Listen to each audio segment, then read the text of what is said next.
Marie, bonjour. Bonjour. Vous avez été contactée par des habitants de Soissons à l'adresse RMC pour vous. RMC s'engage pour vous @rmc.fr. RMC pour vous, rmc.fr. Soissons dans l'Aisne, près de 30 000 habitants en lutte contre l'implantation d'une usine Rockwool de production de laine de roche. Vous savez, la laine de roche, c'est ce matériau qu'on utilise pour isoler nos logements, au même titre que la laine de verre. L'usine pourrait rejeter jusqu'à 900 tonnes de produits chimiques par an. Avec Anivia Tolinki, on est allé à la rencontre de ces Soissonnais. Génébo Gérandal et Thomas Wozniak vivent sous les futures cheminées de l'usine.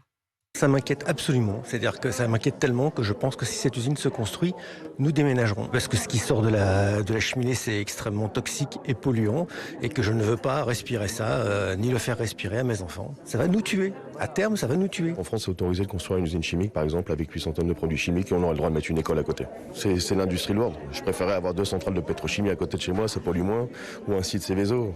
Là, c'est de la pollution atmosphérique, c'est des rejets des cheminées. Moi, je suis allé voir ce que c'était une usine de laine de roche en France. J'ai vu les gens qui se plaignaient tous les jours qui sentent, ça sent l'ammoniac.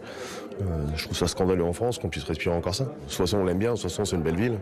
J'aimerais pas que ça soit gâché par une usine ultra polluante.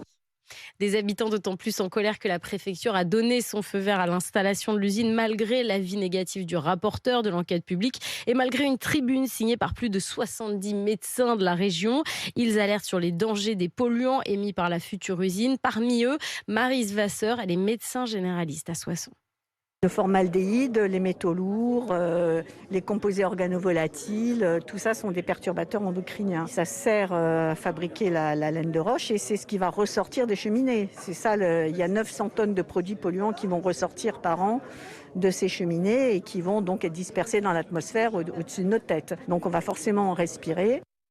Alors Marie, que répond l'entreprise? Alors justement, avec Johanna Chabas, on a interviewé Mathieu Bien, c'est le directeur marketing de Rockwool Europe. On l'a interrogé sur ces 900 tonnes de produits polluants que l'usine pourrait émettre chaque année. Sur vraiment la question des 900 tonnes et ce qu'on a donné dans notre permis, ce sont les données maximales, qui sont les circonstances maximales qui pourraient arriver. Vous avez une autre usine en France, Saint-Éloi-les-Mines. L'usine de Saint-Éloi est quand même classée pour tout ce qui est phénol et formaldéhyde parmi les 10 usines les plus polluantes en France sur le site Géorisque, qui est un site gouvernemental. Ce classement est vraiment difficile dans le sens où on est sur un classement d'émissions, de quantité.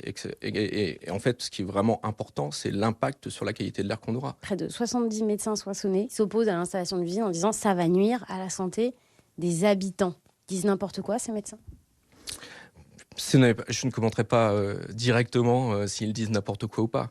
Je reviens encore une fois sur le fait que ce qui est important, c'est la quantité présente dans l'air de ces produits. Les produits qui sont émis par notre usine n'ont pas d'impact sur la qualité de l'air et sur la santé des citoyens.